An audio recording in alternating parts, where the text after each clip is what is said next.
राम अवतार तिवारी जी, देखिए ये मामला तो चूंकि बड़े जनप्रतिनिधियों ने उठा दिया तो इस सुर्खियों में आ गया और इस पर कार्रवाई हो भी जाएगी, ऐसी उम्मीद हम करते हैं। लेकिन ऐसे बहुत सारे मामले हैं जिसमें अभी बने बने पुल पुलिया जो है टूट गई। ये देखिए, मैं गरियाबंद की तस्वीर दिखा रहा हूँ, और चाहे रोड है वो पूरी धंस गई है।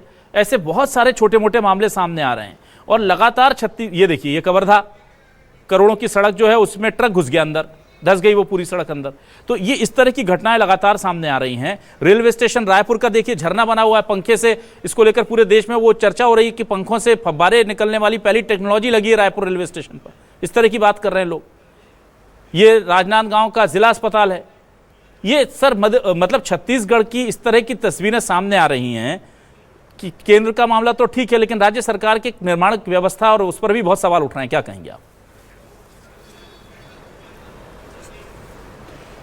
देखिए, विकास के नाम पर निर्माण और जो निर्माण एजेंसियां हैं, जितने भी निर्माण, पीडब्ल्यूडी यानी किसान, आरएएस, जितने सारे विभाग हैं, ये भ्रष्टाचार के बने बड़े गढ़ हैं।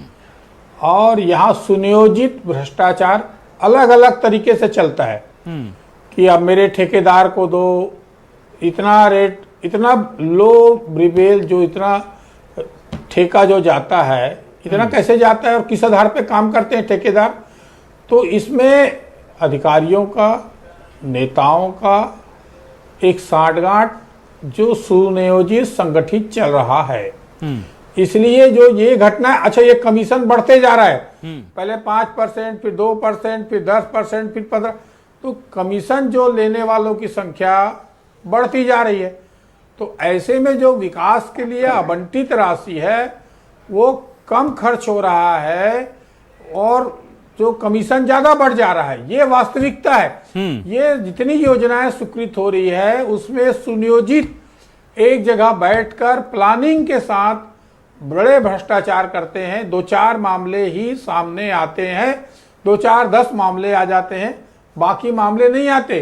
विपक्षी दल को भी सेटिंग कर लेते हैं कई मामलों में, तो कि आप मुद्दा मत उठाना, क्योंकि यह मुद्दा डॉक्टर रमन सिंह ने उठा दिया, संतोष पांडे ने उठा दिया, इसलिए एक बड़ा मुद्दा सामने आ गया। ठीक है। और निश्चित तौर पे ये माना जाता है कि रेलवे में भ्रष्टाचार निर्माण को लेकर कम होता है।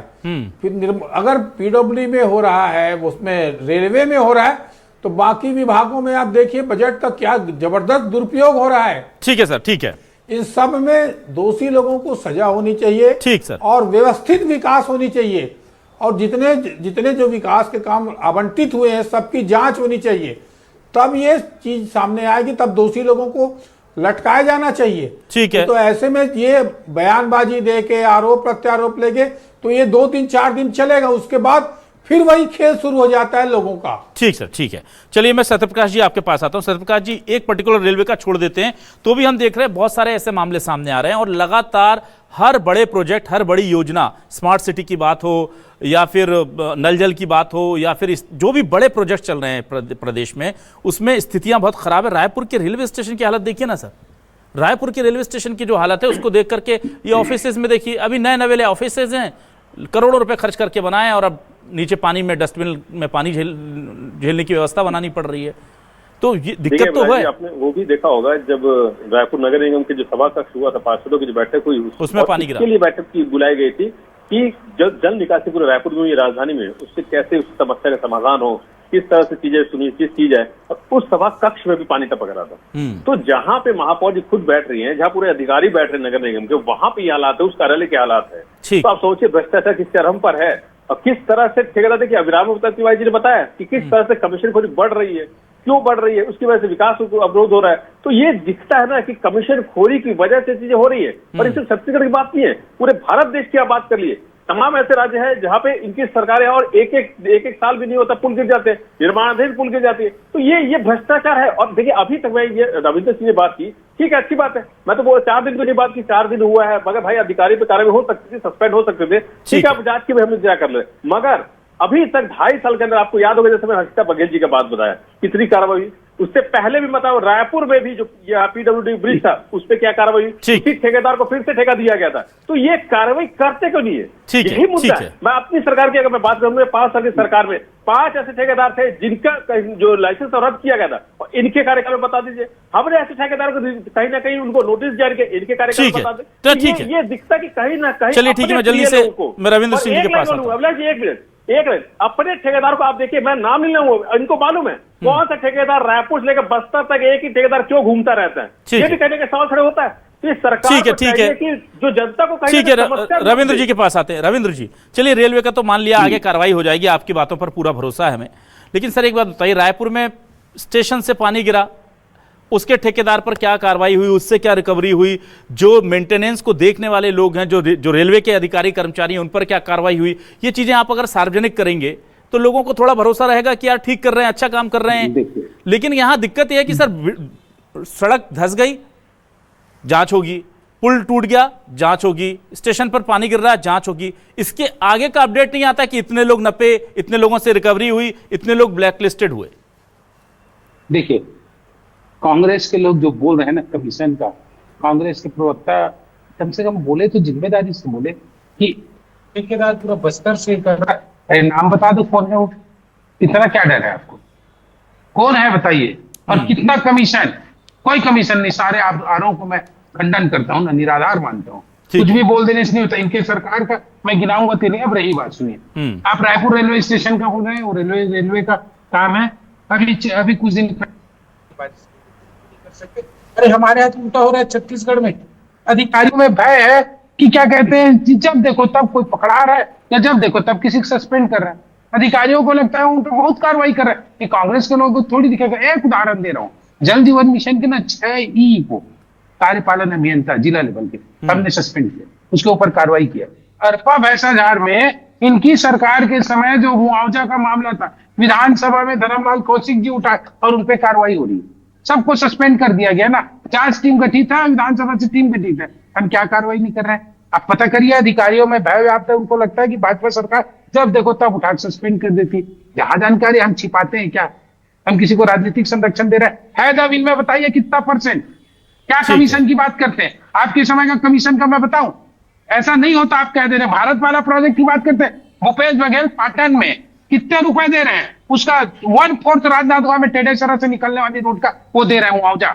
ठीक है, शर्म आनी चाहिए इनको। भारत वाला प्रोजेक्ट की बात करते हैं, इनके लोग शामिल है ना इसमें पूरी तरह से, और हमारे ऊपर आरोप लगाते हैं। हम बचा रहे हो तो बताइए। कमीशन की बात कर रहे हैं, कमीशन कितना % ले रहे हैं, दे रहे हैं? आप बोलने से नहीं होगा ना। ठीक है, बोलने से नहीं होगा। आप बताइए, और निश्चित रूप से कार्रवाई करेंगे। है हिम्मत सत्य प्रकाश में जो बोल रहे हैं बस्तर से लेके एक ठेकेदार कर रहा है। आपके बताए उन ठेकेदारों के नाम क्या होता था रेत में और दुनियादारी के में? अरे है दम तो बताइए। हम कार्रवाई नहीं करेंगे तो बोलिए, लेकिन प्रमाण समेत दीजिए। राजनीतिक बयानबाजी नहीं, आरोप नहीं, तथ्यात्मक सबूत दीजिए। तथ्यात्मक सबूत आएगा, काम भी करेंगे ना। ठीक है, को बचाएंगे नहीं। रेलवे में किसी को नहीं छोड़ा ना, मेरा कुछ और। रविंद्र जी, उसी दिन ने कहा। रविंद्र जी, ये जो मैं कह रहा हूं, ये कवर्धा की तस्वीर दिखा रहे हैं। 4 महीने में 2 करोड़ की सड़क उखड़ गई। इन पर कितने लोगों पर कार्रवाई हो रही है? किससे रिकवरी हो रही है? ठेकेदार से पैसा लिया जा रहा है, उसकी गारंटी मनी जब्त हुई है। ये देखिए क्या हालत है। ये मतलब कवर्धा हो गया, गरियाबंद हो गया, ऐसे लगभग हर जिले में 1-2 मामले निकलकर सामने आ रहे हैं। तो इस पर एक्शन तो लेना पड़ेगा ना सर? आएगा, बिल्कुल लेंगे ना, बिल्कुल लेंगे। किसने इनकार किया? आप देखिए, हम ये दिखा रहे हैं, हमारी जानकारी वाली हम कर रहे हैं, और ऐसे लोग को छोड़ेंगे भी। ठीक है, ये हमारे कोई गुड बुक में नहीं है ना। ये टारगेटेड हो जाएंगे, हमारे ब्लैक लिस्ट भी करेंगे, कार्रवाई भी करेंगे। ठीक है, राम अवतार तिवारी जी, क्या आपको भरोसा है कि इन पर सख्त कार्रवाई होगी?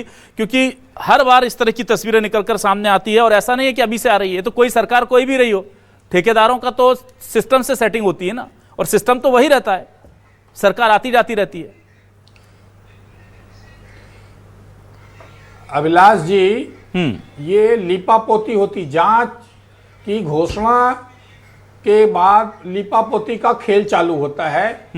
जो निर्माण हुआ है, पैसा आया है, किसको बटा है, कैसे बटा है, ये खेल चालू होता है। असली खेल जो है जांच शुरू होने के साथ ही शुरू हो जाता है। और अगर जांच होते तो इस तरह कई लोग जेल जाते नहीं जाते। इसीलिए प्रशासनिक निरंकुशता फैल गई है। ठीक, एक बात। दूसरा ये बात है कि पंच के सरपंच चुनाव से लेकर संसद के चुनाव तक चुनावी खर्च बढ़ते जा रहे हैं। चुनावी खर्च लगातार बढ़ रहे हैं, और ये खर्च कैसे समाहित होंगे, कैसे लोग पाएंगे?